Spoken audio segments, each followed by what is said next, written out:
This is Zafu from Raid Leader Exchange. In this video, we're going to look at one of the first tests of heroic Sepulcher of the first ones, the boss called Dausegne or possibly Dausegne, proof that Blizzard just throw together random letters when they're naming their bosses.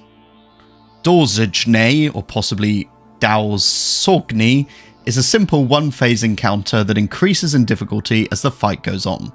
Before we engage, take note of the 4 large pillars positioned at the edges of the platform. These will be disintegrated throughout the encounter and will be important later on in the guide. Throughout the fight, tanks will be taking stacks of infused strikes. When these expire, they'll deal substantial raid-wide damage, so swap early and often to keep healing requirements down. The boss has 4 other main mechanics and a percentage-based mini intermission. The first mechanic you'll see is Domination Core, which is a floating orb. This orb can and should be killed quickly, as it will deal heavy damage to raid members and drop pools on the floor.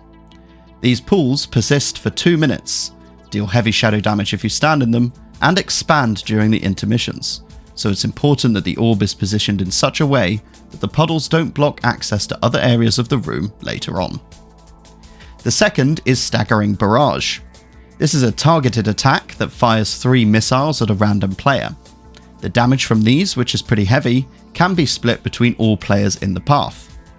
Once the player has soaked the barrage, a damage taken debuff is applied, preventing them from soaking again for 50 seconds on heroic.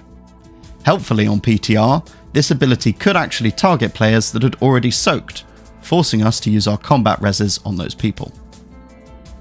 The third primary mechanic is Disintegration Halo, which erupts from one of the 4 disintegrated pillars in the corner of the room. When you start the fight, only one pillar will be disintegrated, so only one halo will spawn. But at 75, 50 and 25%, the boss will destroy another pillar, causing 2nd, 3rd and 4th halos to spawn each time this is cast. So what's the catch? The halo applies a 6-second, 500% damage taken increase every time you're hit by it, forcing you to stagger the hits you take. You cannot jump over it, but teleports such as Blink and Demonic Circle do work if placed well. The halos are staggered by a few seconds when the boss spawns them, however towards the end of the fight you will need to be quick with your movement and positioning to remain safe, as 3 halos will fill the room. The boss also casts an Obliteration Arc. This is a very simple mechanic that places a large telegraph on the floor, which deals incredibly high damage after a few seconds. Move out and stay close to the boss.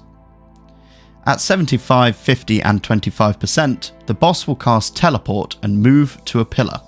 This is always in a counterclockwise direction from the first pillar she's on.